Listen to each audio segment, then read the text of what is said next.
Hello, welcome back to another episode of the Bible in 1 year with the preacher's husband. Today we're going through First Kings chapter 5 and 6 and Second Chronicles chapter 2 and 3.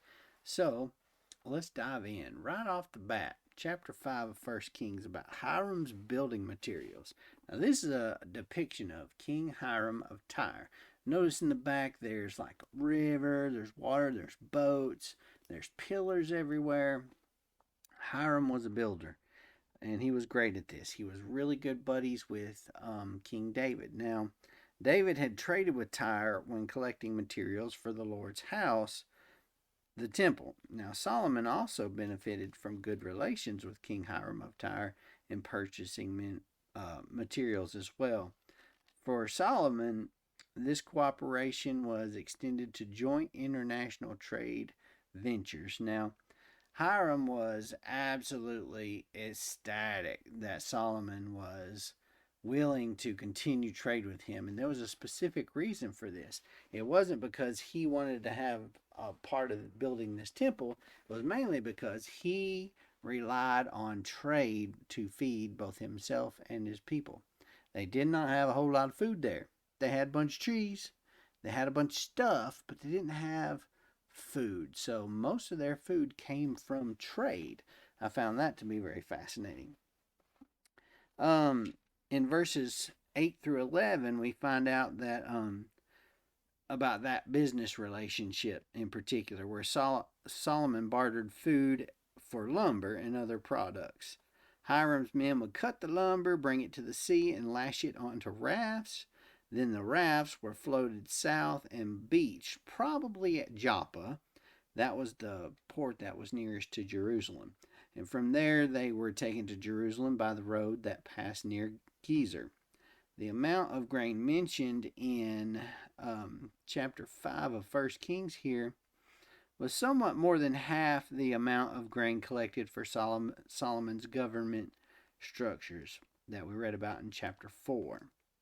However, the book of Second Chronicles that we read today adds an equal supply of barley to this amount as well in chapter 2, verse 10. I found that to be pretty interesting too. Chapter 6 was the actual building of the temple itself, and Solomon began to build the temple for the Lord.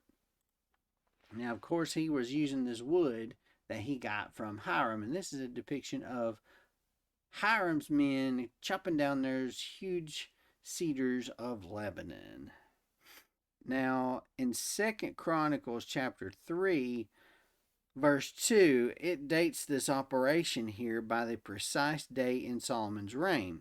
But by contrast, First Kings here dates it by its relationship to another great event in covenant history, and that was the Exodus from Egypt. The figure of 480 years implies a 15th century Exodus. The Mount Ziv that it talked about here in verse 1, this was the second month of their religious calendar. Now, you would think that would be February for us, but that ain't how it worked out. The calendars don't line up that way. Their second month overlaps with our April and May on our calendars, just if you were curious about when that actually was during the year. And of course, it goes through the details of building the temple here, and we get to verse 37 and 38, and it says here that the temple was completed in the month of Bul, and that was the 8th month of their Canaanite calendar. But our modern calendar, it would have been October to November. And so that means he built the temple in 7 years. It took 7 years to build it. Started in the 4th year, ended in the 11th year.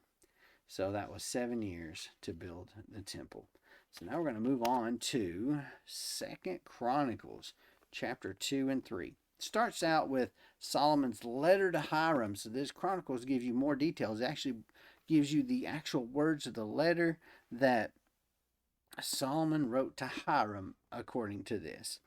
I found it interesting. It started out with how many men that they used. They assigned 70,000 men as porters, 80,000 men as stonecutters, and 3,600 as supervisors over them. It was talking about forced labor, and I'm like, okay, so there's all these slaves, right? Well, why would he enslave the Israelites? Well, he didn't. We find out later that in verse 17 and 18, where the same list is repeated here, that it says Solomon took a census of all the resident alien men of the land of Israel. So these were not Israelites, these were aliens living in Israel.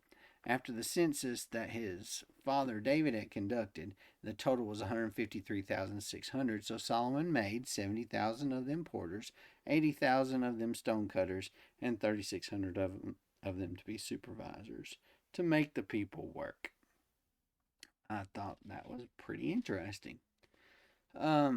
We will move on to chapter 3 here, and that's actually the building of the temple itself.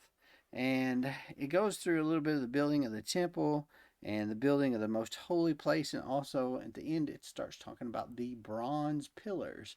I got a couple of depictions here of what those bronze pillars may have looked like. And I found it interesting that they named them. Why would you name an inanimate object? Well, verse 17 says here, Then he set up the pillars in front of the sanctuary, one on the right and one on the left. He named the one on the right Jachin and the one on the left Boaz. Why do you think that was? Well, I looked into some commentaries, and here's what they had to say. The names of the pillars, Jachin and Boaz, signified faith in God, meaning one meant he will establish, and the other one meant strength is in him. So that's a little background to why he named them, and because the names actually had meaning. That's all I got for you today. I hope this has touched you. If it has, click the like button and the subscribe button, and of course click the little jingle bell so you can get notified the next time I upload a video, which will be tomorrow, for another episode of the Bible in 1 Year with the Preacher's Husband. We'll see you then.